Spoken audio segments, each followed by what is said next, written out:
Gujarat state pharmacy કાઉન્સિલની ચૂંટણીમાં ગેરરીતિ થઈ હોવાનો મામલો સામે આવ્યો છે।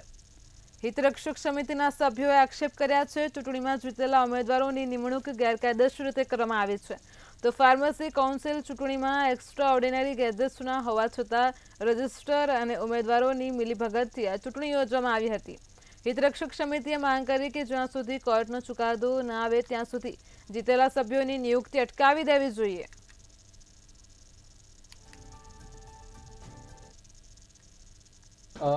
ઇલેક્શન વખતે ઘણી બધી ગેરરીતિઓ થઈ હતી।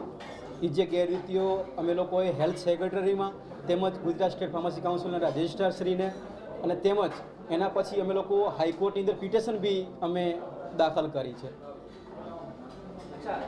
દાખલ કરી હતી દરમિયાન શું પ્રોસેસ થઈ અને એ પ્રોસેસ કરવાના કારણે તમારો શું વિરોધ છે?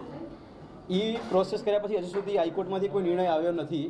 અમારા ધ્યાને એક ઇલીગલ મીટિંગ કે જે રજિસ્ટ્રર દ્વારા અને જીતેલા પક્ષના દબાણથી કરવામાં આવેલી હતી। આ જે મીટિંગ હતી એની અંદર જીતેલા પક્ષના ઉમેદવારોએ એક ગેજેટ રજૂ કરેલું હતું।